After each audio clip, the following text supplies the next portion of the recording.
What's up, guys? This is Jacobus doing a random chill stream just for the hell of it. And with me today is my right hand man, Aria Black. Hello, everyone. That's my right hand, by the way. So,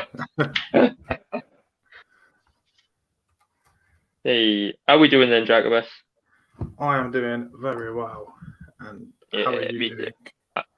I'm tired, man. Oh, you was doing. I was up. I did 3 streams. I did 3 streams the other night, and then I did a 5 a.m. stream last night. And now today I'm on with you now, and then I've got Mandy Summer's stream at 2 a.m. Oh, Fuck me, right? That's the only problem when you're pushing your bookies. Yeah. Sleep pattern goes out. I know. It's the grind, everyday grind. Yeah. Well, it's just hanging out chatting. It's not really a graft, is it? Yeah. But yeah, when I saw you post that you were going to do a chill stream tonight, I was like, thank God. Basically, last Saturday, we got a new dog, a greyhound called Lily, right? She's massive, and she's never lived in the home before, so she's kind of hard work, right? So we've been trying to train her and get her, house ready and all that this week. And I haven't touched anything Tailless since this time last week. So, when I saw you post, I was just going to chill. I thought, thank God, 5 minutes to do some work. So I've been your excuse to actually get some work done.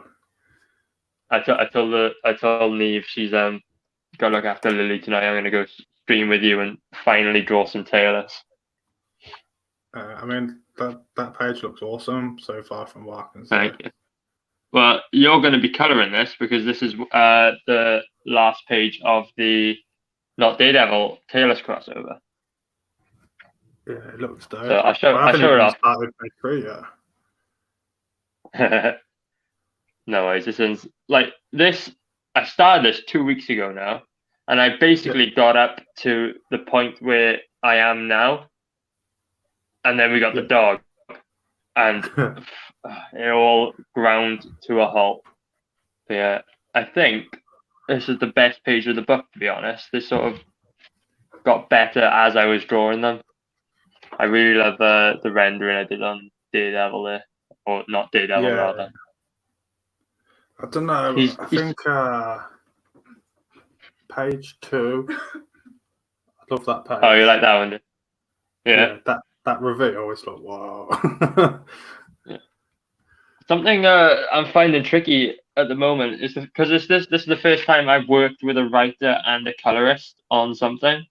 Yeah. It's kind of tricky figuring out how to coordinate things, like the bleed, for example, because I'm doing black pages instead of just the white, just only because I think it looks better. Yeah. I'm drawing the cutting lines here for the print trim. Yeah. Whereas if I were to do this, I'm unsure how far to go on it. If I were to do it myself for my own books, I know where it needs to be cut, so I can do it accurately. And what I would do is I would make the black go even further out over here for the bleed. Yeah. So it's like I'm sending you these pages, and I'm unsure whether to sort of finish the page here where it's meant to be cut, or over here where the bleed would be. It's stuff like that I haven't thought about before. So what I usually do is I just colour the whole page. Yeah. Like including like that outside margin. Those blank spaces. Yeah. Like I'll basically ignore like the sidelines of the panel and just keep colouring, because depending on where the printer cuts them off, like it should all still flow and work. Yeah. Because what I want is for when this is printed, the black to go right the way to the edge of the page on either side. Yeah. Because I think that looks a lot more 90s Image Comics than having the blank white page, which is sort of what I'm going for with Tailless and all that. I mean, what have I opened up here? Let me quickly open them up and see what I did with them. I'm not going to share them because I don't know if they're shareable. The colours on page 1. I went right to the edges. Yeah. And where's page 2? Page 2 I didn't, surprisingly. I don't think. So, how are you finding it? A lot of people have told me my artwork is like kind of hard to make out without the colours. Like the different bits of it. Yeah, so I have that issue with every artist that I see. Like the one I said to you before, the one thing I absolutely hate doing is going back to the artist and saying, what's this? Or I find what's that? I gotta be honest, I find Not Daredevil really cool to draw. Yeah. He's a fun character. He's so easy to colour in as well. We have comics mate Jacobus and Aria. Comics mate has joined us. So welcome to the stream. There's nothing exciting happening, I don't think. Just getting on with some work. This thing Aria. Sorry, dude, my headphones cut out on me. Oh. I didn't hear the last few things you said then. Well, Comics Mate says, I can read your drawing fine, Aria, but I'm also an artist, so I don't know. I mean, you can... Don't get me mistaken. I can see it, and I can see what's happening, and I can see the flow and everything like that, but when... Only since I've been colouring in, I've noticed when you have to zoom deep into stuff, and you think, is that part of that, or is it part of the other thing? Oh, Aria's gone. But yeah, when you're zoomed in, like not just with Aria, with everyone, like I sometimes struggle with piecing stuff together. So what I will do while Aria isn't here is I'm going to show you what I will be working on today, which is the Kushner Kid for Connie Mark. I sent this picture last night. I'm just like, colour this if you want. I was like, yeah, right then. Like, I'm quite happy to do that. So, yeah, I'm going to be working on just this blank image. Yeah, it really does, and that's not like a bad thing against the artist. That's just I'd rather make sure I was doing it right and I had the things going. Oh, Aria's back. My friend called me, and for some reason that fucks with the Bluetooth on my headphones, and it just stopped them connecting. I don't know. What I missed? Not much really. I'm just trying to figure out a layout that's gonna suit everything. Did I see Comics Mate in the chat? Yeah. Comics Mate. Speaking of Comics Mate, we've got Bristolian Dave. All right, buggers.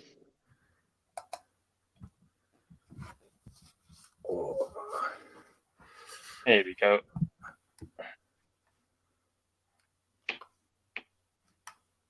Is there a way to? I was Comics Mate's book, The Embrace, looks awesome, and I'm gonna back it eventually. I'm waiting for the bloody this month's paycheck coming, so I can back a bunch of CG books. And go on. I say this now, not to hold them to it, but it's just an idea I floated about earlier. I reckon a Tailless / Embrace crossover book would be freaking awesome. Like imagine Tailless gets sucked through a wormhole or something and ends up in New York or wherever the Embrace is set, and then antics ensue. Yeah, I'd love to see all the crossovers Tailless can do.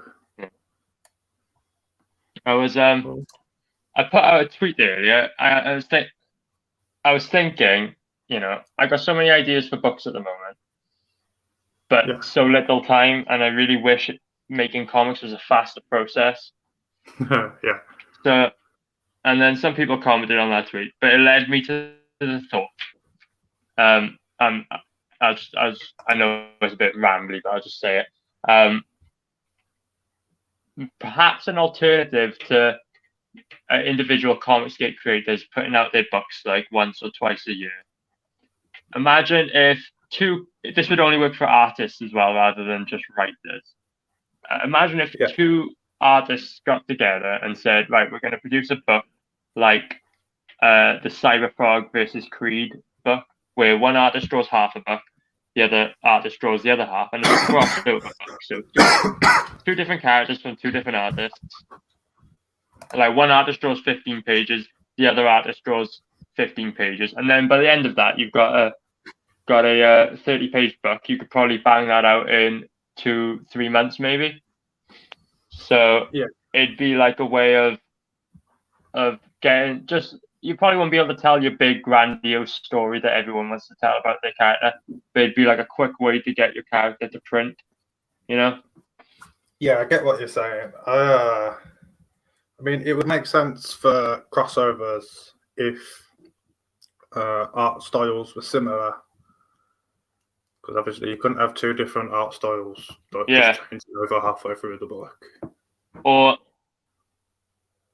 alternatively, it could be two 15-page stories. So like one artist gets the one, like the front of the book, then you flip the book over, you got a 15-page story with the other artist. So that makes sense. It just because you can't really print a 15-page book because printers don't do books that size. So 30 pages, that's about standard for a Comicsgate book, right? So it's 48. It was just a thought, a quick way to get your character into print. Yeah. Well, you could 20 pages. Like the average artist does about a page every 2 days, probably. So in 2 or 3 months, you could bang out 20 pages easy. Yeah, that sounds about right. It's something that would probably only work as long as there were two artists on the team, because it's the time-saving component of the art. Wow, Comics Mate says if it was only 50 pages, 15, not 50, Jesus Christ. If it was only 15 pages, I could have all that done in just over 2 weeks. So that's about a page a day. Jesus, like grafting on that. I can bang out a page in a day if it's not too complicated. Like this. If I was pushed to it, I could get this page done in 2 days. But I'm not rushing myself, so I've taken about a week so far on it. Only because my schedule hasn't been very good whilst I'm drawing this page. But like at average, I can bang out a page every 2 days. Probably. Yeah, I mean, even colouring, like I find there's times where I've started a page, like including the flats, and it's took me like 8 hours, like bang out in a day. And then I've had pages where I've spent like 4 or 5 days just on the one page, and it's like, Jesus. That's what I was like trying to ask you the other day when I said, do you enjoy doing the flats? Because I find it's quite fun just filling in the block colours on the pages, but it takes forever doing that. That's the bit that annoys me about it. I find myself 3 hours later and I've done nothing. Yeah, I think it depends on the page for me. Like some pages are a blast to flat, like nice and simple. And then there's some that are like can be quite intricate, which I think, that was quite fun. Like I feel like I've achieved something doing that. And then somewhere I just think, this day is never ending. Like it just seems to be taking all the life out of me. Yeah, sometimes it's a bit of a graft. But my I don't know if you've seen yesterday, my missus has started digital colouring as of yesterday. Oh, I did see. So I was Neve and I were having a joke. We're gonna have to have your is it your wife or your girlfriend? Wife. Your wife? So we have to Yeah. have your wife and my girlfriend have a draw off, see who can draw whatever character the best. Do you know what's weird? My missus is sick at drawing, but only Yeah? when she's really in the mood. Oh, cool. Like, if she drew a book, it'd take about 4 years. On But be it'd be on and good. off when she's feeling it. Yeah.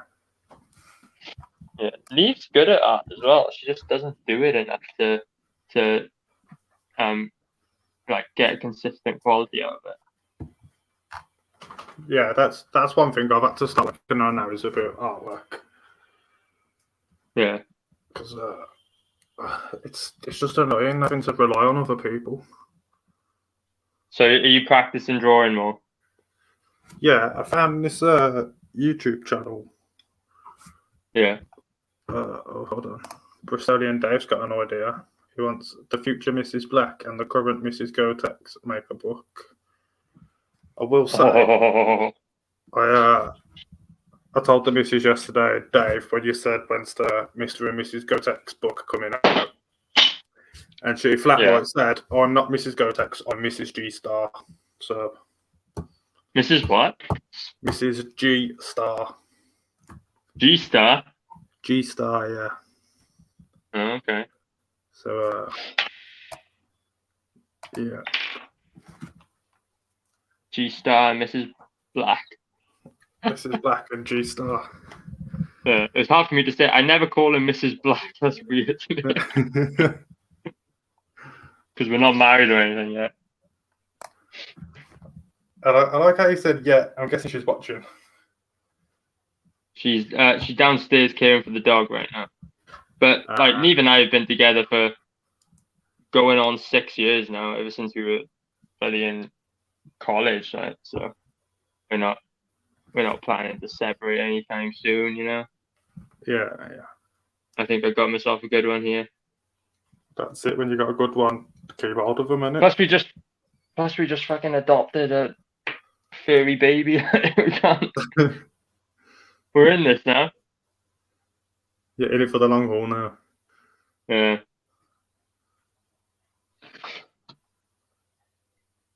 Do you know what? I've just been watching you drawing. I haven't even done any work myself. Go on, show us what you're working on. I haven't.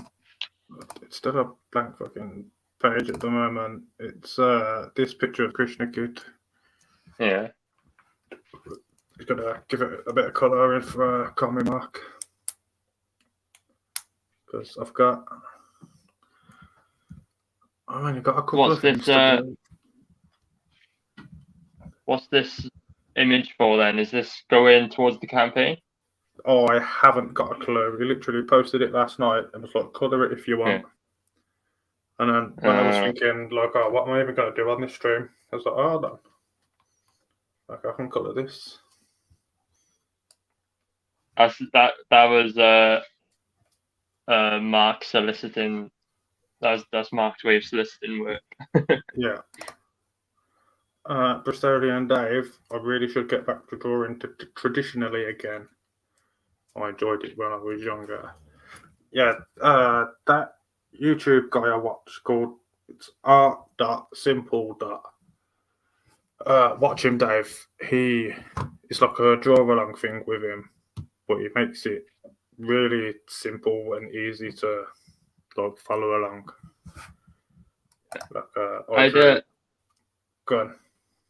I'd recommend Cirqueworks Art on YouTube as well. He's another good one. I like watching. He's got a series. He's got a playlist called Making Comics 101, which he did recently, and he practically goes through every aspect of making indie comics. And yeah, so like the one way to get good at making comics is to make comics. So I would suggest, finding that playlist and watching along, because that's the way it's done. Yeah, I mean, there's bound to be loads of how to make comic videos on YouTube. Yeah. But I imagine just doing it's going to be the best. Yeah, that's what I made That's why you Tailless like it. for. Is I didn't want to do loads of like studies of human form and all that. I did that a bit, but I got bored of it. So I thought, like, what's the best way to learn how to draw poses? Oh, he's going to be in a different pose in every panel. Let's just draw a comic. Do it that way. Yeah. I mean, I can't. I mean, I always suck at drawing. I can follow instructions. Okay, someone's telling like on that stream. I thought my Tailless was all right. I thought it was good.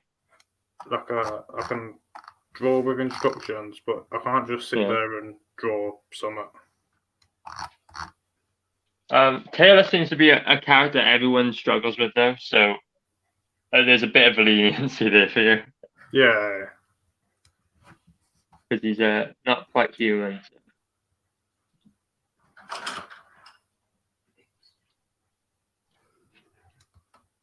No, I did offer the missus to come on the stream tonight, but she said no, she'd be too shy.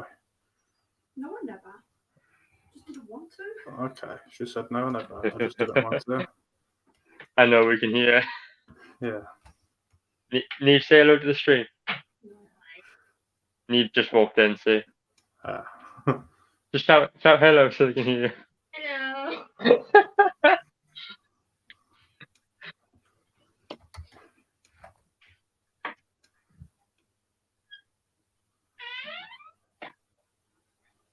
I hope that was the door. Yeah, that was the door. I don't know. I've got the world's squeakiest door right now. It only started a couple of days ago and it's doing my nothing.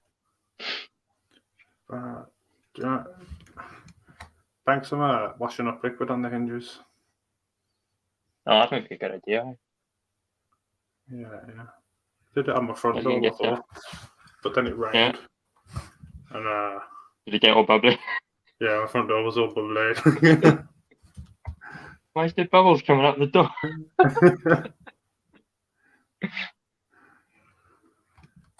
I don't fix things properly. I just do what I can with what I can. Like we had a leak in the roof, and I fixed that with blue tack. With blue tack? Yeah, just put some blue tack where the leak was coming from. Jobs are good. Oh my god! Oh my god! I tell you what. When I'm in work and I'm bored to tears, which happens every single day, we've always got blue tack lying around to just use when we need to. But when I get just bored and I'm just hanging around, there's nothing to do.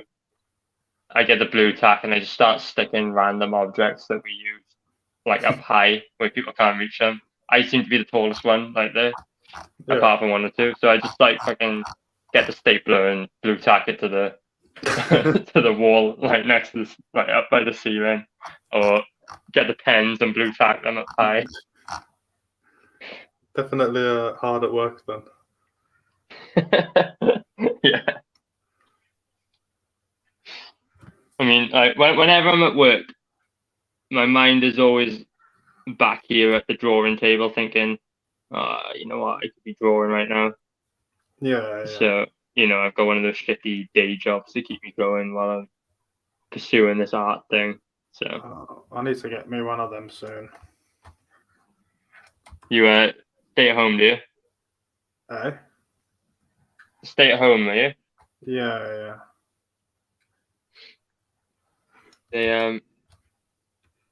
I'm hoping. My goal is to be able to go full time as a comic book artist this year once I get the first Tailless book out. Hopefully, like I've had some people ask me to do work for them, like on comic books. Yeah. Because one thing I don't want to do is I've worked freelance before as an artist and graphic designer, but I hate working freelance, especially when there's something I don't care about. Like I worked for a speaker company at one point, and they were paying me good money for my work, but I didn't care about it, and it was way too much time to be investing in something that I just didn't care about. So I got a part-time job to fund me drawing these comics now, fund me drawing Taylor. And that's gone well so far, but it's sort of run its course. I'm a bit sick of it now. And since I've had a few people ask me to draw pages for them, I reckon now's the time to go for it properly. But I want to get the first Tailless book out, so I have a book under my belt, right? So once I get that book out in the summertime, then I'll start work on the first full-size Tailless issue, and hopefully take on some work as a comic book artist for other people's books. So I think that's the goal. From what I understand of artists, the hardest thing is like, I'd say self-motivation. Oh yeah. Like, as long as you've got that, you should be alright. Yeah, I'm quite a driven person, I'd say. Like I see the goal like at the end of the road. I know where I'm going with it. What I struggle with is I'm still learning to draw comics. So sometimes it can take me a while to get started on a page or to find the right pose or the right angle or something. And I could be stuck on a blank page for ages. Is that just because you're planning it in your head? Yeah, a lot of the times I can see the picture in my head, but then when I try to draw it, it just doesn't come out, and then I'm like erasing, redrawing, redrawing, and then I could be on the like same page for ages like that sometimes. I'm getting better at it so that now I can like bang out a page every 2 days, because you sort of got to learn not to be too much of a perfectionist with it. Yeah, of course. But would you find that, I mean, I was going to say, would having a script to work from benefit you in that sense? And then I was going to say, like, this one with Comic Mark, but Comic Mark doesn't really give you a script, does he? Like, Comic Mark script, just draw it in it. Yeah, just draw it and we'll fix it in a bit. We'll make it work. He's master of like the last minute, like fix it in post kind of thing. Yeah. So for anyone watching, we're working on the Not Daredevil Tailless crossover with Mark, and we've collectively come up with the outline of the book, but like all the dialogue and like the text that's going to go into the book is going to be written by Mark, and the book is like 99% done, and we don't have that. We don't have Mark's part yet. I think the way I mean, I can't knock him because it's working for him. He's doing well with it. Mm-hmm. But it reminds me of have you ever muted the TV and like said your own words over the top? Or Have you ever done what? Have you ever seen them things where like is it Adlib? Oh, so you mute the TV and then make your own jokes over there. Yeah, I get you. It's essentially that, isn't it? Yeah, kind of. I was on stream with Tank Ferret last night at 5 a.m. our time, and they were all raving about how good Adventures of Kim Il Sung was. Yeah. See, Max, that book has crossed the pond and like crossed the divide between the UK and the States. That one landed pretty well. Yeah, we were saying that Customs had opened a couple of them because you kept writing a Comic Mark production on the side of the boxes. So yeah, I missed out on that project, and I'm really gutted because I wanted to read that one. I was just a bit late to join in the group at that point. It is good, to be fair. Yeah. I've got my copy. I've backed Not Daredevil. I'm in it for this one. I haven't even backed that one yet. I will. I haven't done it yet. Yeah. Bristolian Dave says, whose campaign is the Tailless Not Daredevil crossover on?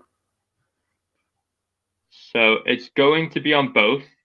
You're going to see it first as the Ash Can on Comic Mark's Not Daredevil, and then you'll see it featured in the Tailless collection in the summer. What we might do, just to differentiate the two, is add a couple pages to the Tailless edition of it.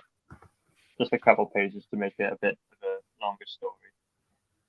Yeah, and that means if you get it as the Ashcan, you have to buy it in the Tailless bundle as well, because it will be slightly different. Oh yeah. What I was thinking we could do as well is Jacobus's color in the book. We could do some color variants on it. So, like for example, we've got these characters, they're space Nazis. You can see them on my screen here. They're aliens. Hold on. So I was thinking. Let me give you a big screen. Go on, you show us. Go on. We've got these characters, the space Nazis. Right? They're aliens. So what I was thinking is we've got to differentiate the two somehow. Maybe we'll add new pages, or maybe I'll add little Easter eggs into the background of the pages for the Tailless version. Or we could do a color variant. Maybe maybe Tailless breaks out a red suit or something for the Tailless edition of the book. Who knows? I think Tailless should bust out the Not Daredevil costume for it. Do you think? Be 50-50, yeah? Yeah. Okay. I tell you what. I like that idea. The Tailless edition will have a Not Daredevil costume. We could do that. That's an easy variant to make. Yeah, and super easy to colour in. Yeah. Right, so they will be different. We're setting the rag on now. And, Okay, the structure is on. Gives a cheeky wink and it's a Not Daredevil campaign. Yeah. If anyone else has ideas for how to differentiate the two books, then just let us know, because if anyone's got better ideas, we'll take them. Oh yeah, definitely. That's just that's me thinking about like action figure lines, like doing variant colors on the characters, because I like watching things like have you watched The Toys That Made Us on Netflix? I haven't, It's like all about like the retro 80s and 90s figures like Masters of the Universe and Ninja Turtles, and like a big thing for these like toy brands is like variant versions of the characters. So like imagine there was Tailless toys sometimes in the future. You could release the same Tailless figure multiple times in different decos. So maybe like imagine that in the future, but he's got the Not Daredevil deco. That'd be wicked. Yeah, that would be pretty cool. Yeah.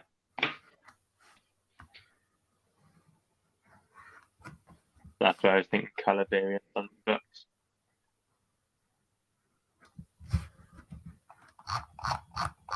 And I don't think about that kind of thing when I'm thinking of stuff. Yeah. I probably should start thinking about that. I'm a big fan of the Masters of the Universe. And the way the toys were designed was so that they could make minimal tooling on the action figures. So they only have the original Masters of the Universe was based on 3 different body types, so that Mattel would only have to make essentially 3 figures and then paint them differently. Yeah. So that's kind of like how I've designed the Tailless cast, is like all the heroes have the same body. They're all sort of 6 foot tall and shredded. The only difference is their heads, really. Like Tailless is the cat, Jet is the bird. Then we have Not Daredevil and all the others. And then all the bad guys are like the same body but bigger. And then there's generic woman who's got wide hips and big boobs and skinny waistline.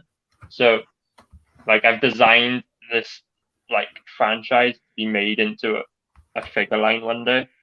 It'd be like affordable to do so. Yeah, I mean, with how gonna sound like an old man, but with how technology is now, yeah, I don't even know if that's. I mean, it will be beneficial, but I don't know how beneficial it would be. Like, obviously, back like the 80s, 90s, like it would have been like super helpful. But I mean, now with like 3D printers and shit, like. Yeah, I know what you mean. It could be an outdated idea. I don't know because I'm not obviously never worked in the toy industry or anything. Yeah, But, same. I've got no experience. I'm just.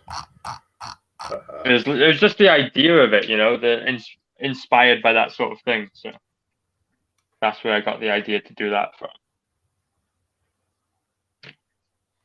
No, it does make sense. So what's I tell you what, Krishna Kid is screaming for an action figure line. Yeah, definitely. Krishna Kid.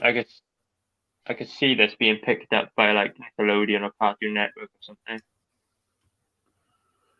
So I think it would, but I think they'd have like. It's weird, man. I can't see anyone like a big company like that. Actually, I don't even know nowadays. I was gonna say I can't see anyone like working with Comic Mark like that. Comic Mark. Yeah, that's the problem. When you look at how he advertises himself, if you know what I mean. Well,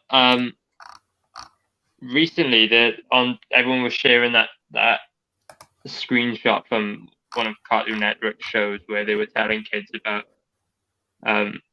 how sometimes girls can be boys and boys can be girls. So they've shown the company bias. So I don't think they're the companies that are going to be hiring comic skaters to create their new shows or anything. Yeah, but definitely. That like they did shows like Avatar and Ben 10 and all that, and that's the sort of thing that Krishna Kid is. That sort of highly merchandisable children's franchise.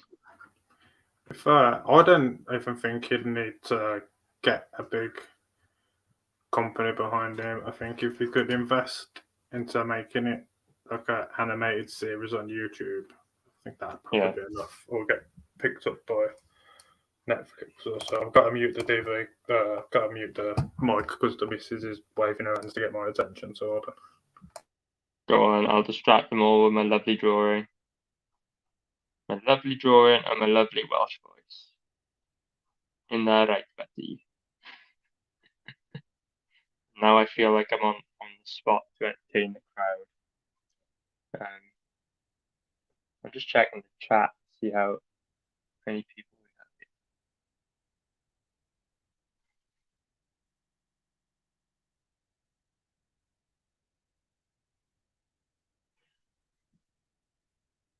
have. And I can't do that because I'm on my phone. It doesn't work very well. Right, I'm back. I heard you're amazing. Distracting skills. What's that? No, Neve is not distracted. So, yeah, what happened to the distraction? What happened? What do you mean? Like, it sounded like a lot of fumbling, and then Neve commented in the chat to say she's not distracted. Oh, she commented? I didn't check. I didn't see. Oh, the futurist is back. Ignored. I don't know what she's talking about. She's downstairs with the dog. I'm upstairs in the cave trying to do my drawings for once. Speaking of Cartoon Network, I would say a good idea for a book. Yeah. But it would. I had an idea for a character ages ago called Macho Moose. Right. And like, it's not like a superhero or nothing, but it's always found at Moosehole Beach, like a little Moosehole Beach. Yeah. I want to make him like a Johnny Bravo character. Yeah. You know, like where he's constantly hitting on women and then the women. I love Johnny Bravo. I love Johnny Bravo. That would never get remade today. I know, yeah. Have you seen the redesigns for the new Space Jam movie, the Looney Tunes characters? No, I'm not interested. Oh my god. Do you remember Lola Bunny Yeah. the female Bugs Bunny, right? Yeah. I know I'm gonna get made fun of for this, but like You're when about I to was a say, little like, she kid, was a sexy bunny or something. yeah, when I was a little kid, she was like my cartoon crush, right? And but they fucking destroyed her now. She looks like a troll. Oh, really? Yeah, they put the redesign of her, and she's like small boobs, like no shape to her body. She got fat cheeks. It's just like, and she looks grumpy as well. That's the main thing. She looks like she's got an attitude, and such a disappointment.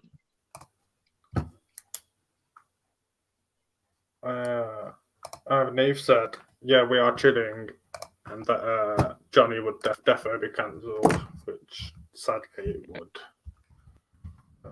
Lola Bunny, Space Jam 2. Yeah, Johnny Bravo was never a show I could watch when I was a kid. It was only when I got older and I had like DVDs and stuff, because I never had Cartoon Network or whatever it was on. All my they've made her look like one of them fucking girl chipmunks, haven't they? What's that? Have you seen Alvin and the Chipmunks, the film? Yeah. You know the girls in it, like the girl chipmunks. Oh, that was in like episode 3 or something, wasn't it? I'm not even sure. I just see it when the kids are watching it. But yeah, she looks like just a fat hamster. There's a lot of people in comics who just look like a fat hamster. Yeah.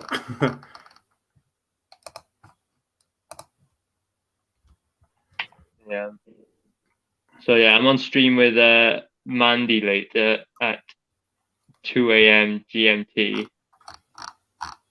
and everyone should come over and watch that if they want to see the Aria Black Zombie. The Aria Black Zombie? Zombie, yeah. I'm like, at that time in the morning, I am basically dead to the world. Oh, I think Neve triggered Dave. Dave's going off on a list of all the things that would be cancelled now. Dave would be cancelled for being so damn beautiful. He would. Dexter's Lab was quality. Ed, Ed and Eddie was sick. Boy Come Ice from Mars was cool. Powerpuff Girls are cancelled. They're getting a live action show. Oh, I heard about that. Yeah. One of them will be a boy. Really? One of them will be race swapped. I was gonna say. See, that's how ridiculous it is. You're saying it, and I'm thinking. The fact that I said that, and you believed me. Yeah. Oh, Extreme Dinosaurs was quality. Power Rangers will never die. The non-gender conforming Powerpuff people. Dave just said I'm sexy and what? And then coincidentally, Neve's comment underneath says that terrified me as a child.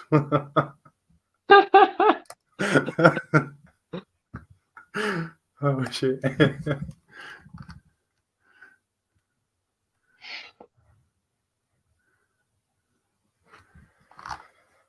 Oh. So what? How's the drawing going? How are you feeling it? I haven't even checked. I was just looking at the comments. Let me have a look what you've done. So you see how slowly I've been going on the boot throughout this stream. You see how slowly I draw. So many lines. So takes me a while to do it. I don't want to be a critic because obviously you're a much better artist than I am. Go on. Not Daredevil needs another spike on his belt. Where? Here? Yeah. Yeah, they're there. Can you see them in blue light? Oh, yeah. Okay. Yeah. I'll let you off. I decided, I don't know if anyone's picked up on this, but my spin on not Daredevil is the spikes are really long. I noticed that colouring it in. Damn, is long. only because I want to just draw like cool metal effects in them, and there's not enough space on this small, so I thought, fuck it, I'll draw them the way I want to. Yeah. You should draw it. You gotta have your own little spin on it anyway, otherwise Yeah. it's just like a card. I was watching a stream with Arthur Adams earlier, who's my favorite artist ever. Yeah. And he was talking about some of the pieces he does, and get all his detail in. He draws absolutely massive. So he was talking about a page, a cover he did, which was like it was like an 8-part cover for 8 different books or something, and it features like a whole bunch of Marvel characters on it. And he used like, I think it was like 4 pages or something for each cover, and it was like the size of his door frame at the end of it. And get all that detail in. And I like, this is A3.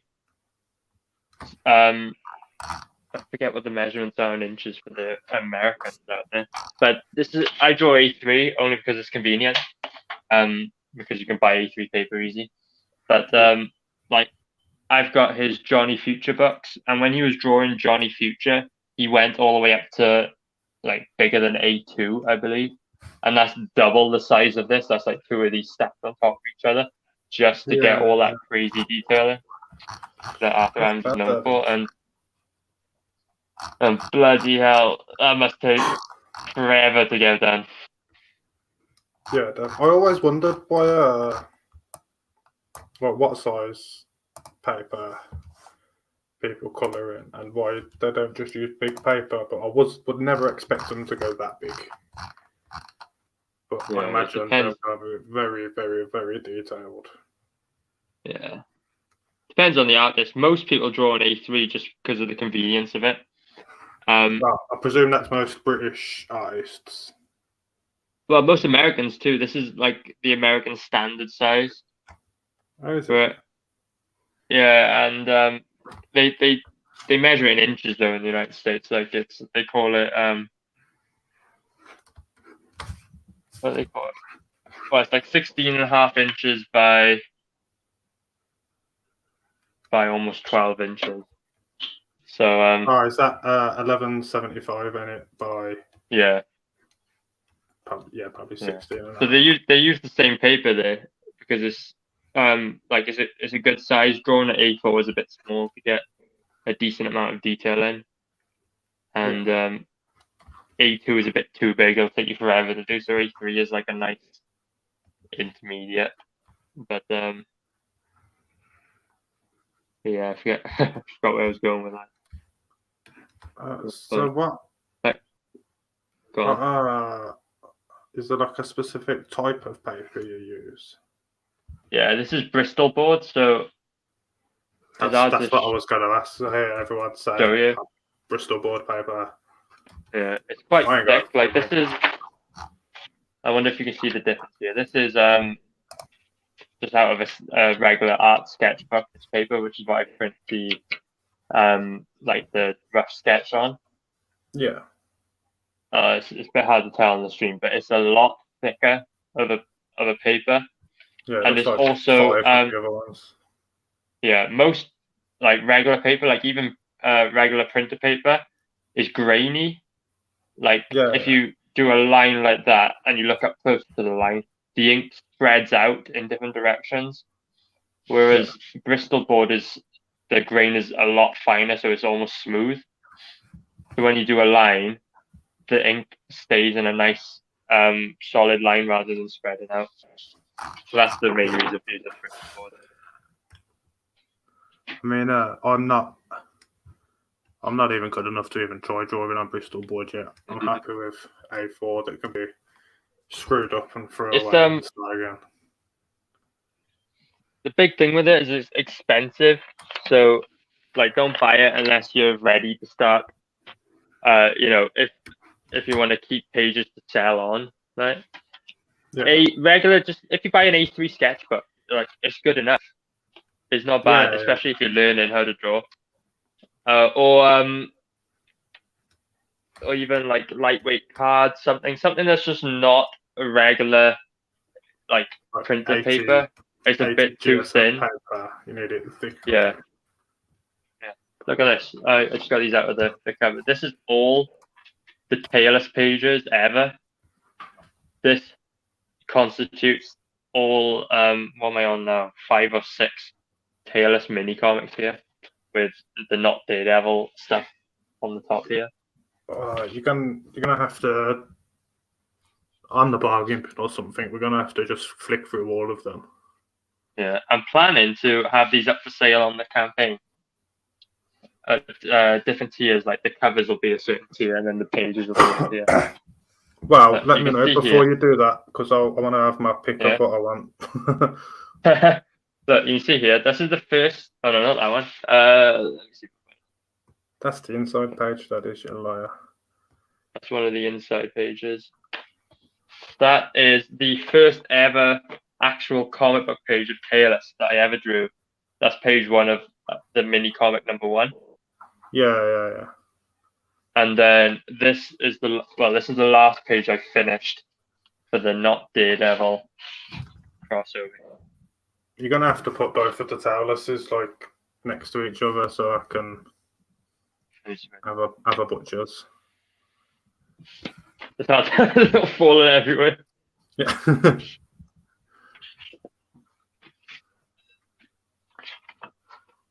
see if I can. Right, I've got one hand to do this with.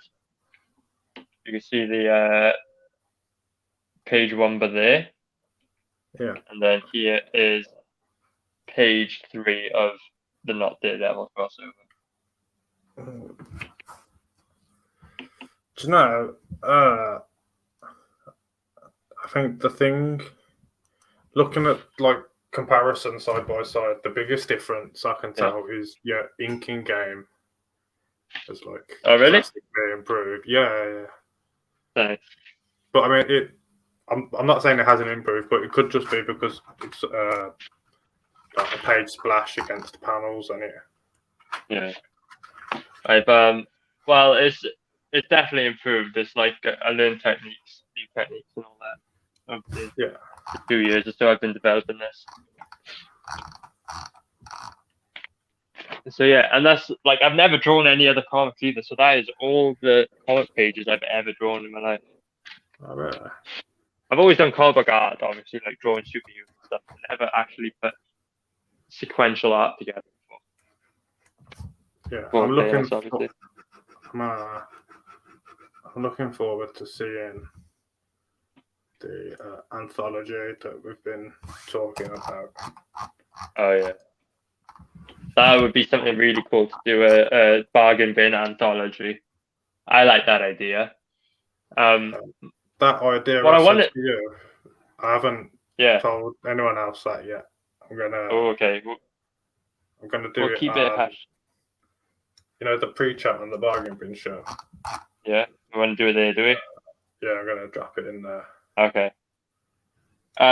Yeah. Right now, I'm just like, I really want to do some collab work, and we've got another artist in the bargain bin show in Jim. So I'm like, Rob. it'd be cool to. Oh, I'm Rob. It'd be cool to draw something alongside them. Like, do something collaborative, and then have you color, Dave write, something like that. I mean, if Dave's still in the chat, correct me if I'm wrong, Dave, but I believe Dave is also about to try his hand at colours. Oh yeah, that'd be cool. I believe so. So don't quote me on it. If he's there, he can tell me if I'm lying or not. But I think he's disappeared. Leave this some of my color work. I get to do the flats for me when I'm doing the regular Taylor. Yeah. But she's getting good at it as well. Yeah, it's just practice. So when my missus coloured a picture yesterday, it was a bit gutted.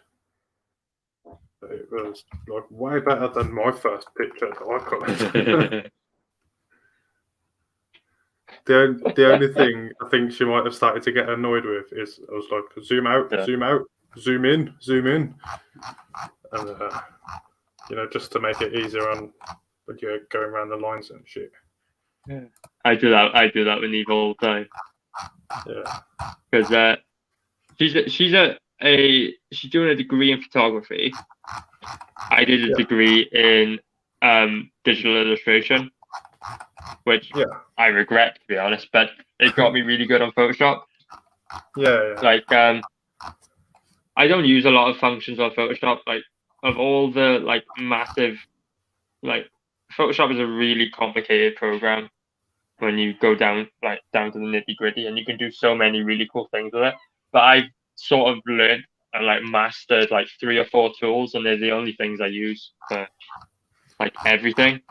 So I've gotten really good with those, and I show Neve them every now and again, and she's getting really good at Photoshop now as well. That's a bit like me. There's a lot of stuff that I don't even use. I think I don't need that. So I haven't even bothered to learn it. I probably should. But I'm not with the things that I do know, I can get by easily. There's different ways you can tackle it. You could be a jack of all trades, master of none, or master certain things. I'm really good at making using selection tools and masking and you see, I don't paint use brushes. I don't use it in the way you're supposed to. There's clever ways to create masks and stuff on Photoshop, but then there's also there's other ways you could make a mask with a paintbrush, for example. I tend to do something like that.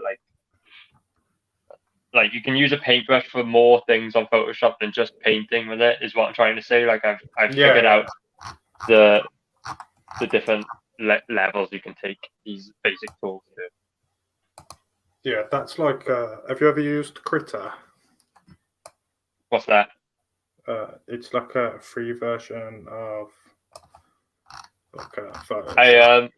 I've used it was called GIMP, which I know is a silly name, but that's a free started Photoshop on that. Yeah, and everyone I was speaking, it's when you start. The best thing about CG is when you start, you say, "How do I do this?" And, everyone helps you. Do you know what I mean? Even though you could potentially take away jobs from them, they're like, "Oh yeah, you do this," or "Oh, don't do it this way. This way is better." Everyone's got their own ideas, haven't they? I see people giving art advice in the chat and all that, and I think, oh, I wouldn't do it that way. But then I know if I did the same thing, they'd go, oh, I wouldn't do it that way. Everyone's got their own little gimmicks, haven't they? Oh yeah, definitely. It's good though. Why not give advice for that reason exactly? Yeah. The fact that CG UK is such a small group means that we get to share, the advice easily. Compared to the American CGers, there's so many of them. They don't have a group chat like we have, or a rapport like we have. Yeah, that's probably our biggest advantage. Is the crew. Something we could probably do with though is having group chats outside of just the CG UK group chat. Invite other people from around the world, because very often it feels like to me when we go on these other streamers, if I stream with Mark, it's just another CG UK streamer with mates and all that. If I stream with someone from the United States, it feels like we're guests, Yeah. So maybe us UKers need to work on our, branching out from the UK, because there's a whole rest of the world. Definitely do. The issue with that is just times, isn't it? So it was 5 o'clock in the morning. You was on. Oh yeah, time zones. I always forget time zones are a thing. Yeah. But we can't complain because we invented them. So we got I keep booking shows. I keep booking shows for people to come on my show or to go on their shows or whatever. And then we're like, oh yeah, cool, we'll go on at 9 p.m. all sorted this day, yeah, whatever. And then like 2 minutes later, I realized, are you like Pacific time, Central time? And they would be like, yeah, I'm Central time. Oh shit, that's like 5 a.m. Yeah. Okay, that's the only difficult thing with it. Other than that, like, do definitely need to work on it more. Yeah.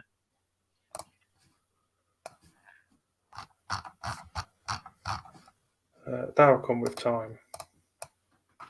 The Americans are certainly jealous of the like chat we have here. Everyone, I bring it up when they ask me about it when I go on the streams.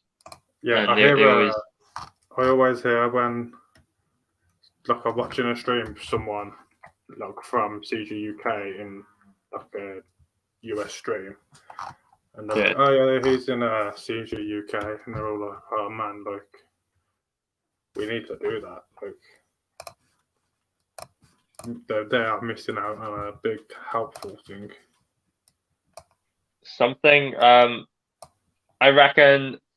Do you think anything's going to change now when conventions open back up?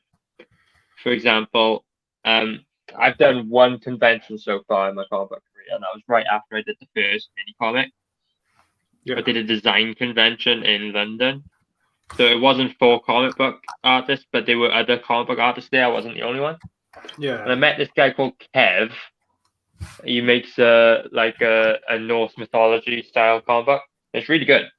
He's not Comicsgate by any stretch of the imagination, but he's just a cool creator. And like we sort of made friends, and we traded comic books with each other. So he's got Tailless, and I've got his books. And so when the conventions open up, like I'm planning to get on the convention scene. London Comic Con is still booked in July. That's still going ahead. Winter Comic Con is still going ahead over here. So I imagine our circles are going to open up even more. Wow. Once these convention scenes start. I don't know if this is still happening, but it was being heavily discussed. This year, for Birmingham Comic Con,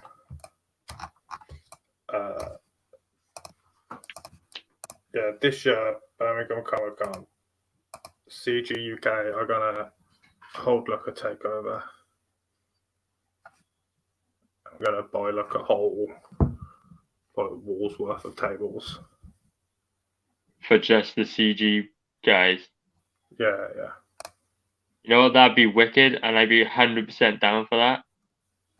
Yeah. That would be because we have different sections of comic conventions. Like there's Artist Alley, there's the vendors, and then there's like cosplayers, etc. Imagine this gets big enough where Comicsgate section is the thing. Yeah, that'd be awesome. They we'd only have like half of the convention goers. We'd only have the people who knew what Comicsgate was, and the people who had no idea what Comicsgate was going there. Yeah. Everyone else would stay clear of us. Yeah, probably. But I think that'd be awesome because we'd all get to. Yeah. It would be really cool if we could, as a group or as a collective, as Commie Mark might like to say, book into all the conventions here. Like there's Birmingham, Manchester, London, Cardiff, Liverpool. Like these are the big ones in the UK. Edinburgh. Like if we could, when we was talking about it before, or when it was brought up before, the only reason Birmingham was decided is because it's kind of central to everybody, isn't it? Yeah, it's not far away from Wales. It's only far away from Scotland, really. Yeah, but it's a lot closer than like London, isn't it? But like, why stop there? Why not book a CG UK tour? do the whole round. Almost definitely. It's just I think we're going to use the Birmingham one as like a trial to see. Trial. That would be a great idea to do.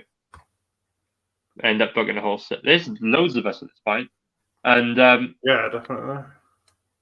like I know London Comic Con is set for July. Do you know if Birmingham is currently still on or not? I imagine it is. It's usually, I think, November. Yeah, there's always two. There's always a winter and then a summer one. Yeah, we have So one. we've got- I think it's in April. That ain't gonna happen for sure. We've got them in Cardiff as well. We always have a winter and a summer, but in Cardiff they've turned to shit now. It's 90% Funko Pops and shitty cosplay. I mean, to be fair, I imagine that's what the Birmingham, because I haven't been to the big one. Yeah. I've only been Well, Birmingham's to, a bit of a bigger place, though. so I've only been to the little ones. The little one we went Yeah. to, it was ramming, but it was good. Okay, We have enjoyed it. yeah. In Wales, in my neck of the woods, we have like Philly Comic Con. That's usually a small one, but you get good. I like going through the comic bins and the boxes. You tend to get a lot of that there, which is good. Yeah. You get Newport Comic Con, which is always tiny. It's like a tiny little convention in like an indoor market, but you get loads of books to flick through. And then you get like Cardiff, which is in the Motorpoint Stadium, which is it's become 90% arts and crafts and Funko Pop vendors. So like I think last time I went there was like 5 people who actually had boxes of comics out to sell, back issues and all that, which is what I go there for. Yeah. So it's no longer Comic Con like it once was.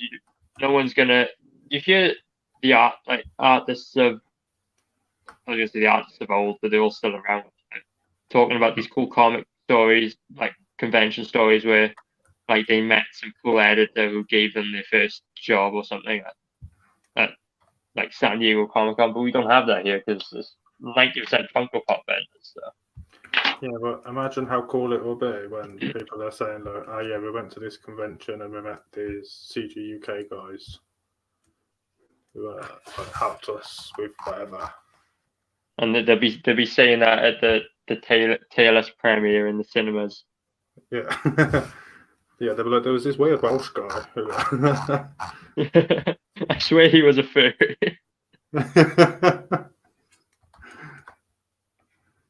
He kept drawing he had a rabbit book and was saying that Lola Bunny was sexy.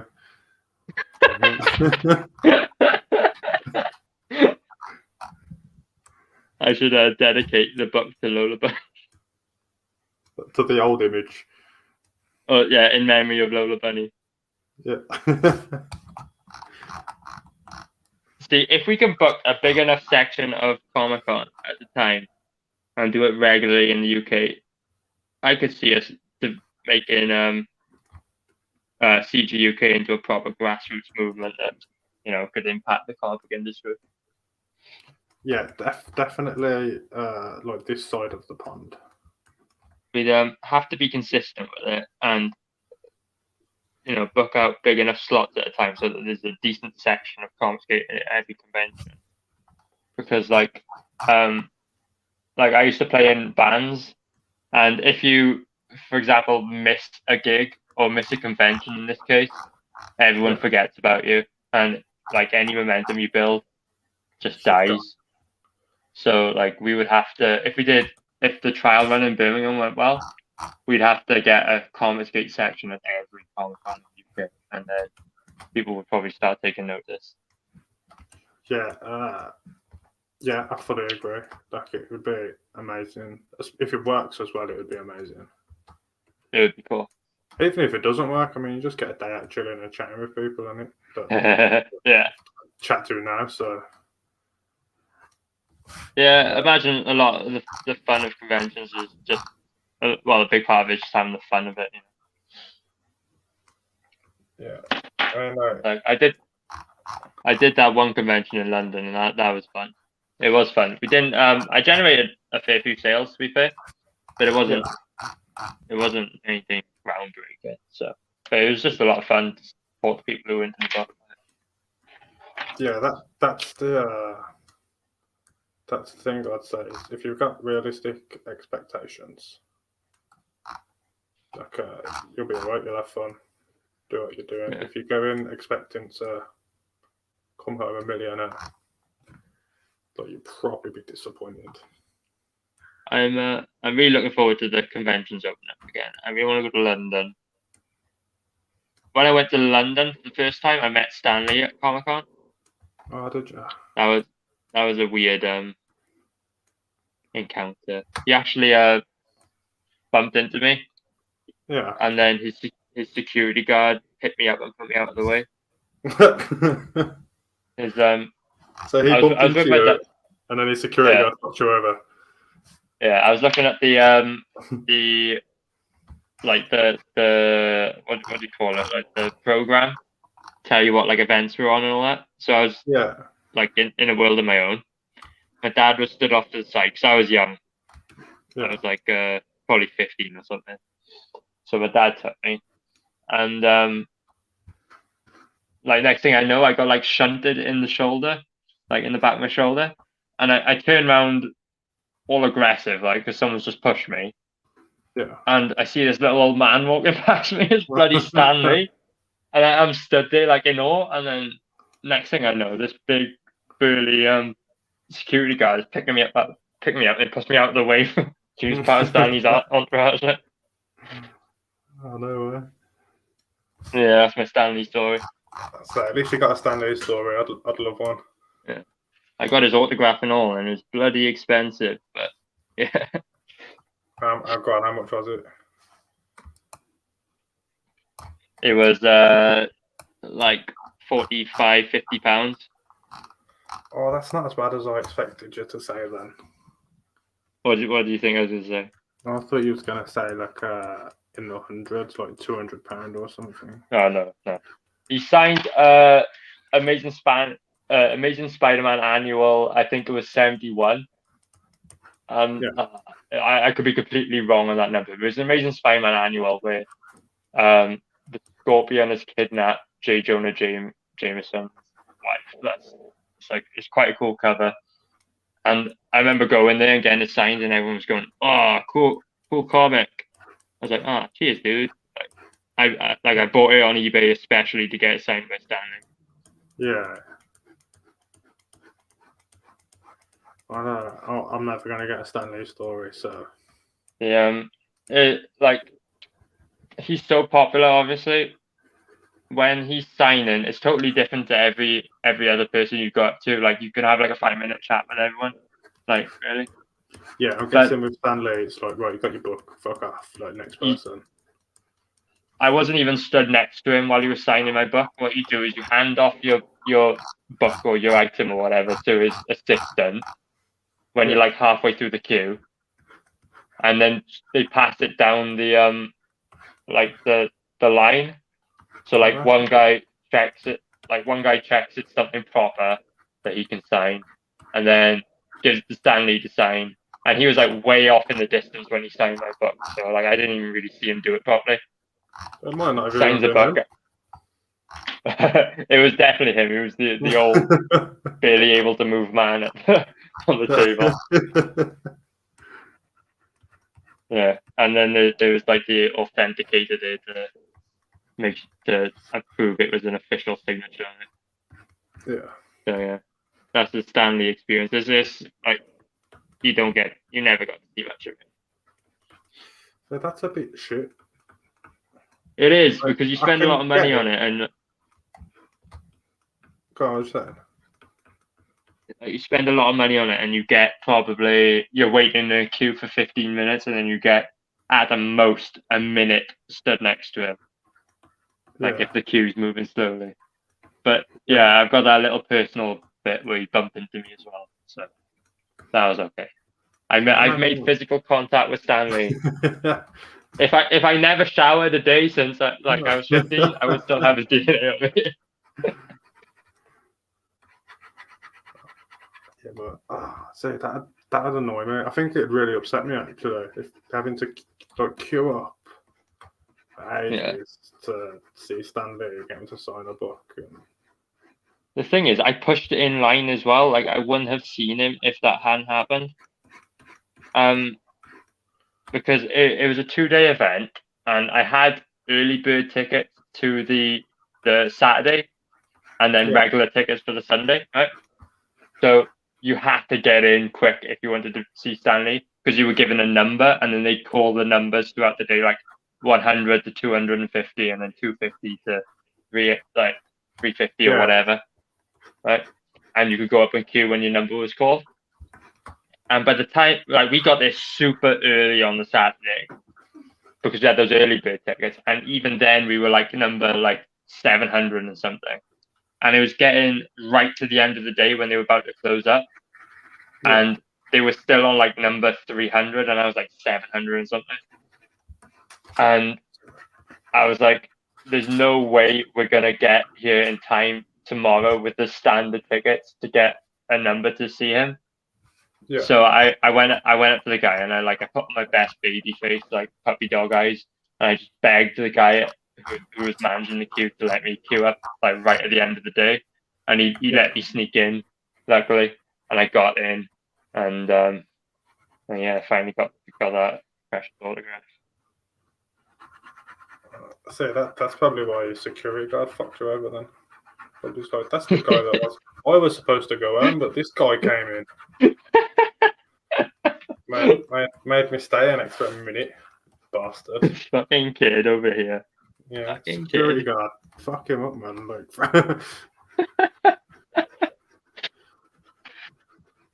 yeah, that was a weird day. I remember for like the first few hours of Comic-Con in London, I didn't even realize there was 2 different buildings. There's like the one building. London Comic-Con, so I don't know myself. Yeah. It's in like a big stadium. There's the one building where all like the small creators go, and then that's like the first building you see. So I was stuck in that building for like the first like 3/4 of the day, not realizing there's other bits to it, going around the same few stalls over and over. And then I discovered the big building where there's like all the big vendors and the people get doing autographs and all that. Why would they just put this? See, I don't get that. Put in small areas. Like, you should mix them in, if anything. Yeah, it's like the cheap seats. Yeah. Like, you get the small building.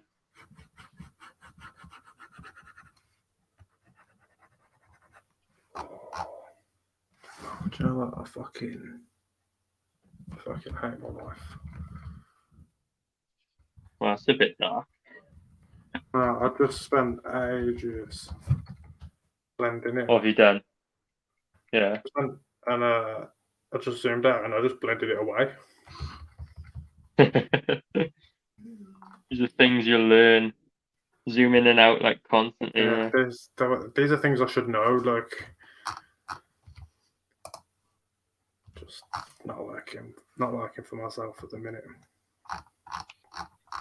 I tell you what I do often. I get lazy, like when I'm inking or whatever, and I'll just go, fuck it, we're not going to pencil this bit first. I'll just draw it in ink straight away, and then I royally fuck it up, and then I got to go back in with this white out pen. Yeah. Correct everything. It would take twice as long than if I just penciled it in the first place. Yeah, but when you think you're onto a shortcut.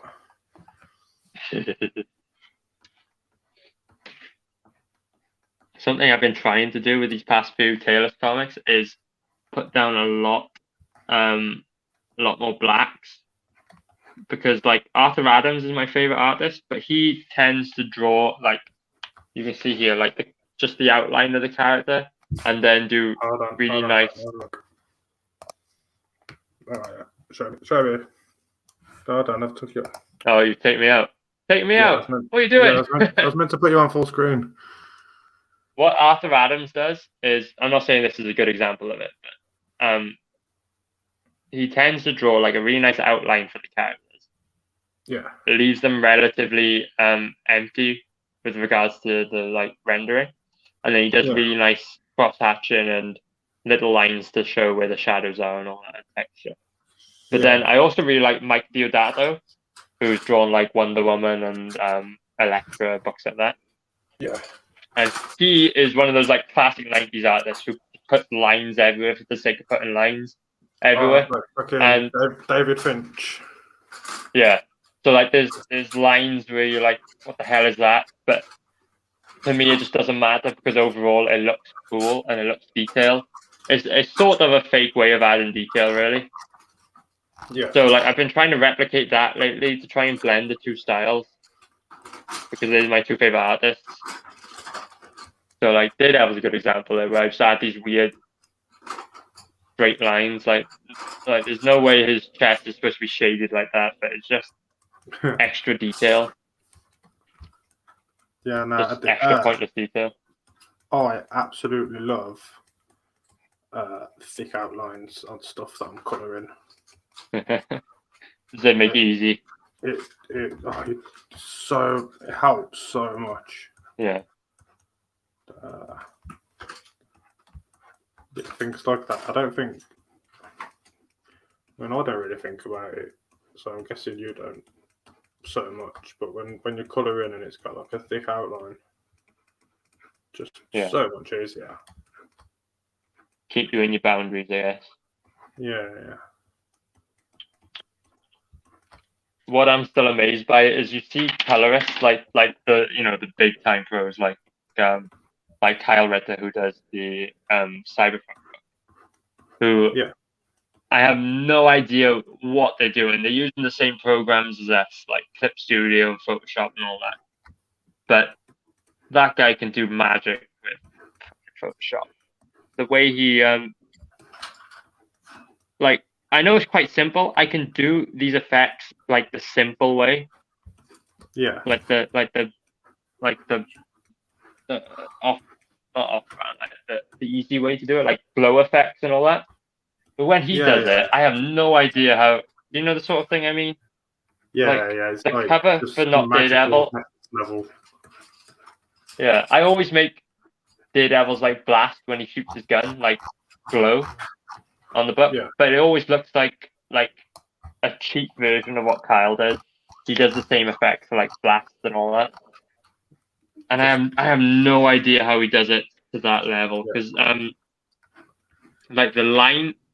Obviously, I'm a penciler and inker, so I'm comparing myself to the line work that's underneath the colors. And sometimes I think the line work isn't far off, so it can't be that. It's the coloring, and I have no idea how he does some of the things he does. He's like a wizard with his digital coloring. I mean, when I started colouring, EVS posted a picture. I think it was a cover, but like a wraparound cover, front and back. Cyberfog with all the wasp stuff. And I says to him, I was like, "Do you mind if I colour this?" And he was like, "Go ahead, show me when you're done." And I was like, yes, this is sick. Like I can hopefully bang out like a really good job. Hopefully like EVS like it. This could be a big boost for me. Yeah. Fuck, a computer couldn't handle the image. I know, it was that detailed. Like, I could load up the page, but if I even thought about putting colour on it, it was like, no, this just ain't happening. Yeah. And to clarify what I was saying earlier, like I wasn't comparing my work to like my best work to Ethan's best work. I was comparing like my work to his simplest work. He can put so much detail into his pages. Like my best page, like on my best day, I can draw as well as he can when he's just being lazy. Yeah, when he scribbles something down in 5 minutes, if you spend a couple hours, you might be able to do that. Yeah, that kind of thing. He did a cover for the new what's it called? Ret Planet. The Ret Planet. Yeah. I think it was the 24-hour variant that you could get if you backed in the first 24 hours. Yeah. And it was like Cyberfrog like on a beach and he's got a stinger in him. Really, all he drew for that is he didn't draw the background or anything. He just drew the characters because Kyle added the background like in the color stage. So I was like, that's a really basic line drawing that like I can replicate. But it's like Kyle did the heavy lifting with the colors there. And that's the bit that amazes me more than anything. How the hell does he do these things? Turned it from a really basic line art into a proper comic cover.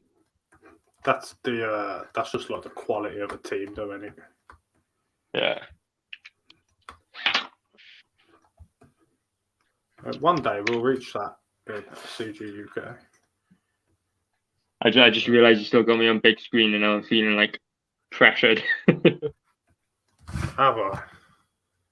See, that's what I mean. When I'm like colouring or something on stream, like I just don't pay attention. Like Corey Barton says, "Hey everyone, what's happening? We are just Hey, Corey. catching up on a bit of work and chatting." And I don't even know when you commented, but I'm sorry if you've been waiting ages. Okay. That's the thing, isn't it? Hard to tell. Yeah.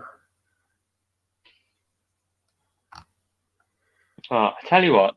Last time we went on stream with the Bargain Bin Boys, Rob started singing "Bring Your Daughter to the Slaughter" by Iron Maiden, and ever since it's been stuck in my head. Listened to it today, and it didn't do anything. It's still stuck in my head. I got it in there right now. Sort of humming it to myself as I'm drawing. We'll have to get to sing it for you again. Yeah, I'm not singing because we're scared the listeners will like that. Yeah. I will admit, when you bust out into that song, I thought, oh, that's pretty good, that is. Rob, like I said to you, talking about next week's show, is I'm going to cut together a little, previously on the Bargain Bin show. I'm going to get Rob to narrate that bit because he's good with his sound effects and his voiceovers and all that. Yeah, the voices that he does. Yeah. Some of like them he voiced his incredible. His trailer. He voiced his trailer to Rattle and Roll. I thought that was pretty good. When I get my book ready to launch, yeah, I want to get Rob involved in some voice work. And I want to he'd be really good to play some of the characters. Yeah, I want to get some like CG UK people in on some voice work. You got any Welshies in the book? I can do a pretty convincing Welsh accent. I don't think I do actually. Yeah, why would you put a Welsh in by choice? Oh well, fuck that then. That's about the range of my voice acting abilities. I can see if I can add a cartoon bunny in for you. Right. I'd be the Welsh bunny. What's the time frame on your book then? When's it gonna launch? Oh, I wanted to launch March the 1st. Is that just? Do you mean the sign up stage? Yeah. To get the sign up thing going, but artist hasn't been having an easy time with life at the moment. Oh no. So I don't know who your artist is. Are you willing to share on the stream? No. No. Okay, fuck that. Because just because I haven't asked him if he wants to be shared on stream, so I don't want to. Okay. Okay, he's cool. Do you know actually on my profile, have you seen my Princess and the Frog story? Yeah. I read that. That's pinned to your Twitter. Yeah. I know what you mean. It's the artist who did that. Oh, cool. Yeah, that was pretty good. That was a what was that then? That was a little free comic you put out for him. Yeah. I just wanted to have some Oh, that's a good idea. done. So it was like I might do that. I'll write a short story for something. Yeah, it's a good idea. Going back to what I was saying earlier, just getting ideas to paper, like getting them out there. We need to find as a group like a better way to do it, or a faster way to do it than just producing a book every 6 months or so, or a year. Yeah, this is what led me to the anthology idea. Yeah. So Anthology would be a really good idea to get work out there. Right. I like that idea. Also to advertise the show. Yeah, I was gonna say it's everyone in the show like involved. And it's just something different. I haven't seen any other YouTube show put out a book. Other people have, like, we've brought it up in the main CG UK chat a few times. It never takes off because there's too many people, everyone's doing their own thing. And like, that's what I was thinking as well. I was like, I'm going to be real busy with Tailless at the moment. But if we keep it with just the bargain bin crew, and like, small numbers. I was going to say it's a small number, smaller workload for people. Yeah. Easier to organize as well. Yeah, that's probably the biggest one. Because I mean, everyone talks to each other once or twice a week, like on streams, and then there's the chats anyway. Like, organization should be easy. I feel like we like we're talking too soon on this. Like, we haven't even fucking told the others yet. I know. Like, see, that's one problem I have as well. Is I think of an idea, I'm like sick. Love that. I love that idea. I'm gonna roll with that idea. Yeah, I love just spitballing. Coming up with ideas. That's why like, even if it's that picture episode we did, like if we worked at Marvel or DC. Yeah. Oh, I like that one. I love it because you're just chatting about random ideas. Yeah, that was a good one, right? And it also made me think of a totally new idea because I've always had in my head a pitch I would give to Marvel if they were to ask me to work for them. But then you said make an obscure character, so I was like, fuck that then. Because the pitch I wanted to use the Hulk thing and Wolverine, I was like, they're all A-listed, can't use them. So I went with Sasquatch from Alpha Flight. So it got the creative gears turning. That was the best thing about it, I think, because you couldn't use A-list. Because I mean, if Marvel or DC do give you a job, they're not going to say like, "Oh, do you want to come work for us? Here's Batman." Yeah, exactly. Exactly. Do you want to come work for us? Here's Booster Gold.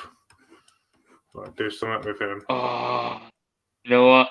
Well, the Booster Gold. I would love to draw Booster Gold. Yeah. Blue Beetle and Booster Gold. I would love to draw this too. Yeah, but you know what I mean, and you ain't getting no big names at the start unless you've already. I like Mr. Miracle from DC. He's pretty good, but he's become a bit higher profile lately. Yeah. He was always a small character. Yeah, I can't even remember what he came big in. He had a book out. He had a book out a couple of years ago that they released as a trade paperback, and I didn't think that the series did very well. It was like a Mr. Miracle solo title, so it was just him. And I don't think the series did very well, but then they released the trade paperback, and the trade paperback like blew up. He made an appearance in some as well before they did that. Yeah. Was he fucking Dark? Was it the Dark Knights thing? I got no idea. I don't follow DC. I was for a while keeping up with Marvel, but I've come to the point now where I only buy back issues because it's the only things I want to read. I love Sensational She-Hulk, Excalibur, Alpha Flight, but like the proper old ones, I don't like the new shit. No, I'm the same. I don't like the new stuff. We've got in Wales, we've got very few comic book shops as it is. They're mostly in Cardiff. There's some in Newport. There's some in like Cwmbran, small places. Right? Like there's some in Cardiff that have back issue bins that you can just go through. There's like 3 shops. One of them is like dog shit, and then the other 2 are just really small, so you got a very small selection. But then the big, I say big quotes, like the biggest chain in the UK, in Wales, aside from Forbidden Planet, which only sells current book. In Wales is another company. I won't mention them because I actually know the guys who run it, but they only sell current issues, and they have back issue bins, but they only go back like 1 or 2 years, so they're not really back issues. They're like modern books. So there's just nothing for me in these shops, like all the comic book shops around here. I have to wait for, to find like lucky picks in these like small like bookshops that happen to have a back issue bin. Yeah, my missus would get annoyed with me if we go comic book shopping because, it used to be Nostalgia Comics in Birmingham, but now I think it's Worlds Collide Comics or something like that. They've got like. I know. I've been there. Yeah, the upstairs bit where all the back issues are.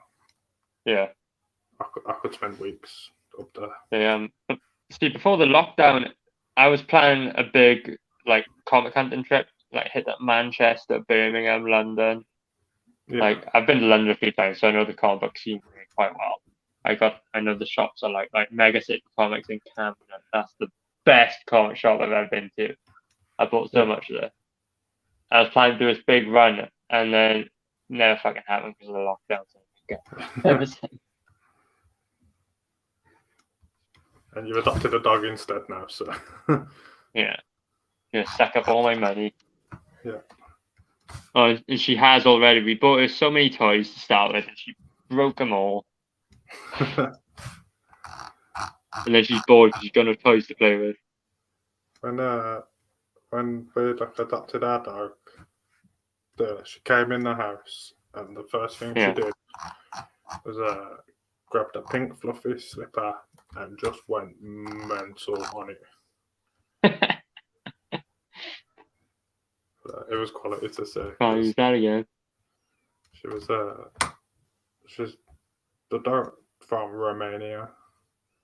Yeah. It's in a dog's home, and I see. it was weird. Like when we first got her, she was scared of the TV, weren't she? Oh, really?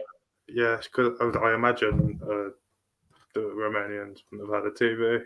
Not saying that all Romanians are dirt poor, but films don't lie. I didn't know that telly's in Romania. Yeah, I imagine some do. And we tried speaking to her in Romanian because we didn't know if she understood English or not. Really? Yeah, because if you get a dog from Romania, people, I imagine, would have been speaking to her in Romanian.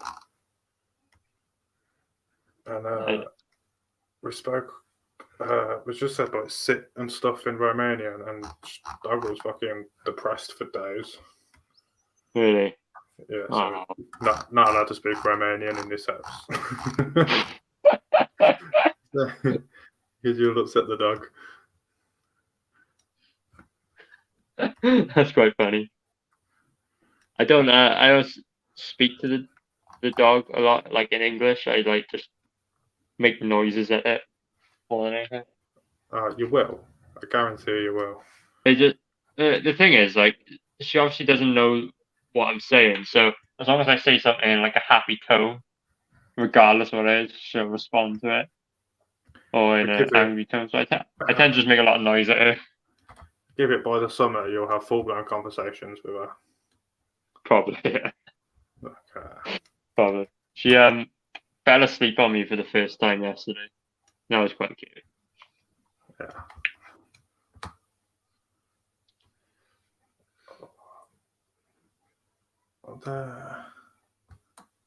How's your drawing going? Good. Hold on. Bristolian Dave's got 2 rescue dogs from Romania. That's cool. That is. Look, have you spoke Romanian to them? Do they speak back? They're not magic dogs. Never know what they're feeding them. That's true, I suppose. Oh yeah, and she goes after my pens a lot. I got she's a greyhound, so she's tall, and I've got quite a low table, so she can reach the pots. She thinks my pens are a tasty snack.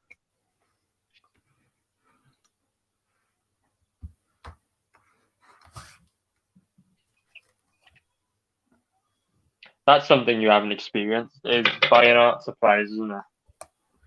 Working digitally. Well, we do buy some art supplies because we, me and the missus got like loads of colouring books between us, and we do occasionally draw, but not to like the level of like, most of you guys that are like really good at it. Well,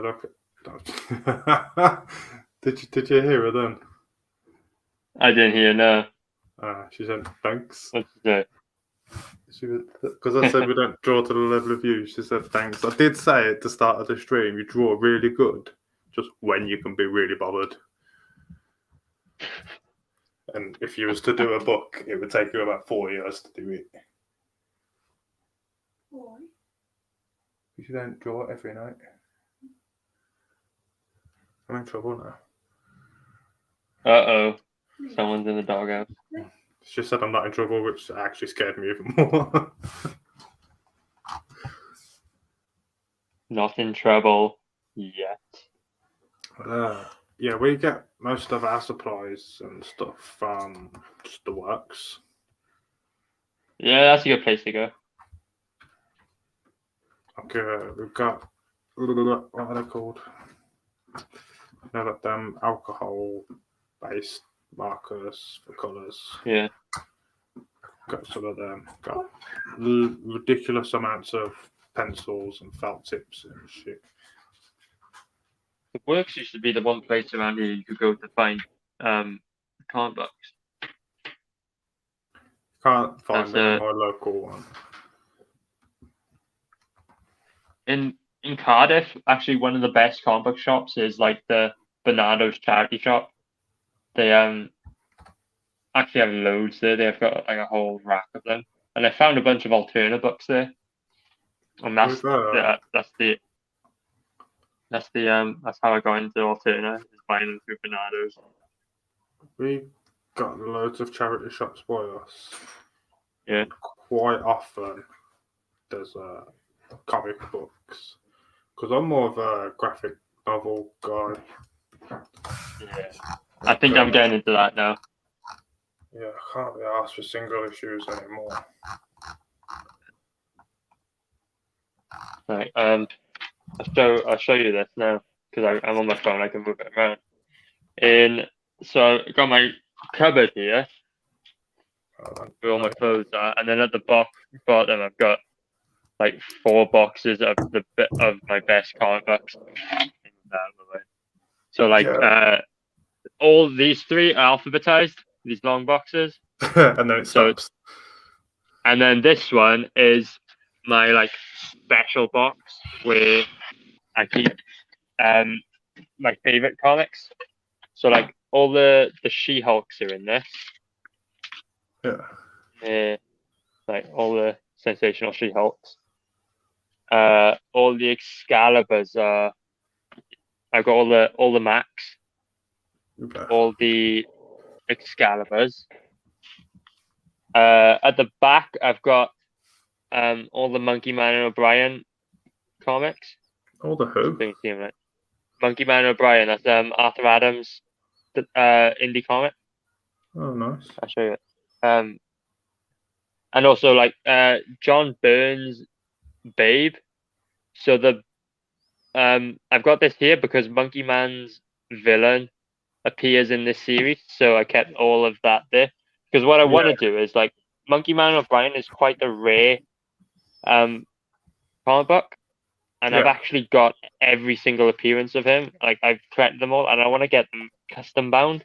And like I've got multiples, like every book I've got at least 2 of every Monkey Man appearance, and then they did crossovers with like Gen 13 and all that. And speaking of Monkey Man, I'll show you this now.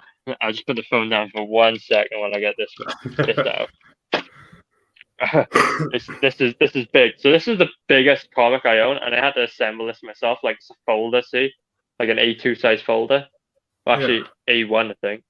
It must be A1. Like you see the size of it. There's my hand. This is a book I assembled. Cover open. So I put a cardboard here. This is Dark Horse Extra, which are these like newspaper-sized comics that were like freebies that you could get in comic book shops and all that. Put out by Dark Horse. So they were like comic strips, see, of the various characters. And the first like 6 or 7 had a Monkey Man and O'Brien comic in them. Oh yeah. So this is one of the appearances, and it's rare. Like you can't find this in a book. It's only in these. So I collected all of these, and I've got them all in this big binder. See, so they're actually like you can read it as a comic book, and you can read all the other ones as well. They're in this. That one doesn't have. That's pretty cool. That is. Yeah. So that's the biggest Monkey Man. Well, it's the biggest comic I've had, and I've just kept in this binder with that sleeves. Put cardboard in it to keep it reinforced. Yeah, that's cool. That is. I mean, what we should probably be asking on this stream is what the fuck is that on your feet? One of those.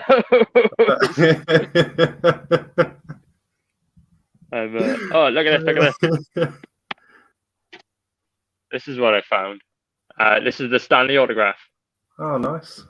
Amazing Spider-Man Annual 18, signed by Stan Lee, and I even kept the tickets. Oh shit, that's cool. Yeah, that's what I was telling you about earlier. So yeah, that red ticket, the early bird entry, was the one that got me this autograph.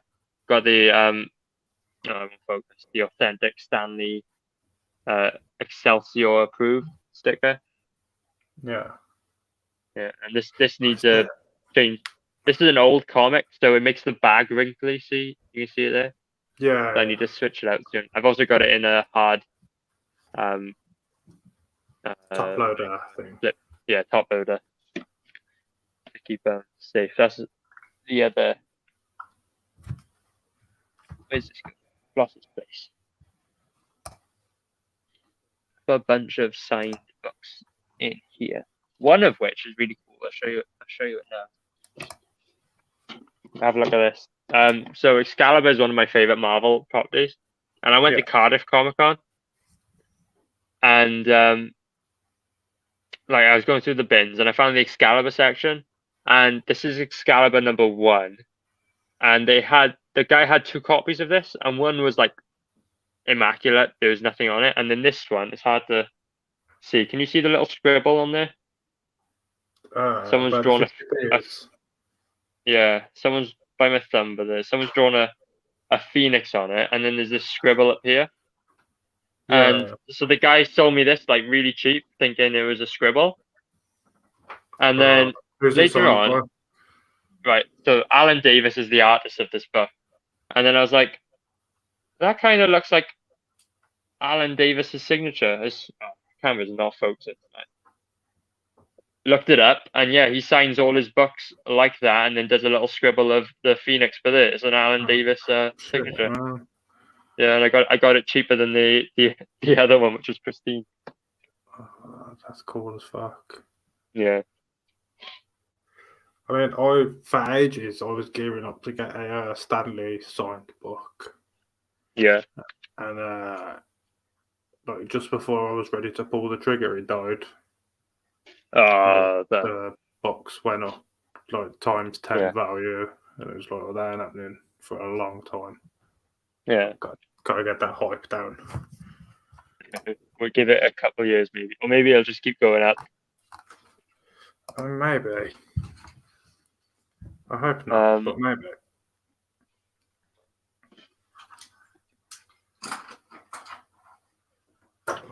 I should have taken my chance while I was there and got at least 2 autographs. Also, let me show you this one last comic here. Go on. Remember the other day when we did our Valentine's stream? No, I was dead. My head. oh yeah, I forgot you weren't here. Well, I was struggling to think of things to talk about on the stream. Yeah. But I found this. This was actually the last comic book I bought in a comic book shop, so I went to Forbidden Planet for this. Right? DC's Young Monsters in Love. So it's like monsters on Valentine's Day. It was the Valentine's special, right? Yeah. And it's like 80-page giant. It was £10, right? So it's $9.99. It cost me £10 exactly, right? Yeah. Quite a thick book, and it's an anthology, so it's got short stories of spooky DC characters falling in love, basically, right? Yeah. And I bought it because I was planning to read it. I thought it was cool, right? Like a cool concept. And then I read it for the stream. I was thinking, I'll find some content in here, spooky Valentine's content. It was the biggest piece of shit I've ever read in my life. It was depressing reading it. Every character was like suicidal and depressing, and just grumpy. I'm never going back and buying another book from mainstream DC or Marvel. I've had it.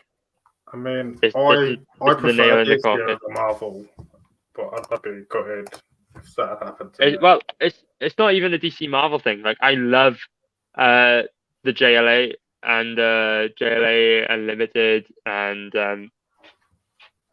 what's it called? Justice League Dark International. International. These old Justice League Europe, isn't it? Yeah, I love these old DC properties. Like, I love Blue Beetle and Booster Gold, like the originals, and like Superman, like the John Byrne era. Yeah. Like, I love those books. It's just current DC and Marvel. Yeah, it's really bad at the moment. Yeah. I think There you go. I can't even remember what the last thing I read that was really good.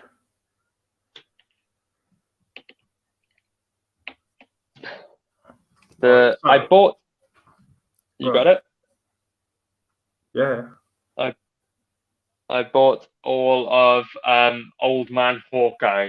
That was a new Marvel, right? That was pretty good. I enjoyed that one. Yeah, I heard the old Man Logan as well was meant to be pretty good, but then he got a bit crap apparently. I didn't enjoy Old Man Logan. I don't like the idea of Wolverine getting old. Sort of just kills everything his character is. Yeah. But Old Man Hawkeye made sense because Clint Barton is just a human. Yeah, definitely. It is 10:05, and I think, I don't quote me, but I think Russian Troll Factory is that on today. Oh yeah. Friday at 10. Over on Mark's channel. Yes. Yeah, that's okay with me if you want to wrap up. I got to take a break anyway because I'm live at 2 today. Yeah, you definitely have tomorrow. A big break in between them. Yeah, I'm gonna try and go to bed for a bit, I think, and then wake up for this. So just out of interest, what actually have you achieved on that page today? Right. I don't remember. I didn't draw these I drew these before the stream. Drawn these today. Drawn the boot. Got that finished. Yeah. And I've been working on his. There's a bit of fur on the back that needed redoing. I've been working on that. I'll probably get this bit done now before I call it a day on this. And then tomorrow, like if I wasn't talking to you and I was just grinding away, I probably would have had this panel done. Yeah, that was It's what like- I was. My next question was going to be like how much slower I like drawing and chatting. Like this, the background's fairly simple. A couple of Nazi flags in the background, and then there's these bodies along the floor because they just beat up a bunch of Nazis. Yeah. I probably would have got that done quick because like these guys, I can just scribble in really. Yeah. I'll get this bit done before I go to bed, and then this section he's holding the Polaroid. I need a photo of Jan to go. Oh, I shouldn't have said that. I just given it away. But yeah. but I need a photo to go in there. I can't wait to get this book. All right. Everyone who's been watching, forget what I just said and Yeah. go over to Russian Troll Factory. But Yeah. don't tell him I spoiled the book. That's the thing. I get too excited. I mean, I haven't even done much myself. Like, I've done flats, and then just that. It's hard to talk and draw. Yeah, because at the start I was watching you draw for about 20 minutes before I even started myself. It's hard to draw on camera as well because I spin the paper like all crazy angles while I'm drawing. And I noticed I was like drawing down here like way in the corner at one point and had to move it back up here. Yeah. Like I draw to wherever it feels natural. But yeah, that's the best way to do it, really. We're going to have to figure out a way to get your camera big. Did you get my camera big? Yeah. You know, so look, almost like we both screen share at the same time. So, you know, like this. Like that. All right. Yeah. No, sorry, like that. Yeah. But then Okay. instead of my avatar, have like my screen as well. Yeah. What are you streaming on? You on your PC? Yeah.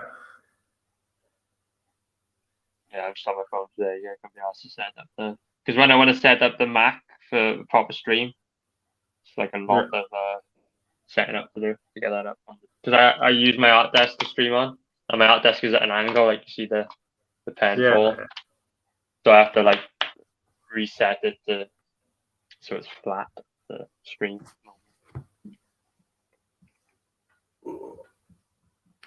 Right, folks. So, yeah, thank you to those that are still with us while we said we was going to get some work done, and we got a little bit of work done. I've got a little bit. Yeah, so technically we have achieved our goal. Efficiency is probably something we should work on next time we stream and get work done at the same time. Well, I reckon we should do this more often, get the others involved, because like I can tell the family like, shut up, I'm streaming, and just get on with work. Yeah. It was nice just to I mean, I said to you earlier, like I haven't even got a topic or anything like that. Just come in and I just hang out. So yeah, I'm more than happy to do this again. If anyone else wants to come in and hang out with us, again, more than happy. But all right, I'm gonna leave it because I said I think Commie Mark is live, and we've been going for like 2 hours, so I think that's long enough. Awesome. Yeah, let's call it a day. Thanks to everyone who came out to watch. Yeah. We're in our bloody living rooms. Michael McCartney, we did not do any screaming. We might at some point next time. We'll ask Rob to do that. He can do his Iron Maiden impression. Oh yeah, definitely. Or Jim while he's in his van. Keep me walking past ski. Yeah. Yeah, so I'm actually signing off now. So thank you very much for stopping by, and make sure you stop by next time and check out Comic Mark, but don't tell him Aria spoiled the book for you. Uh-oh. So yeah, see you all next time. Bye. Bye-bye.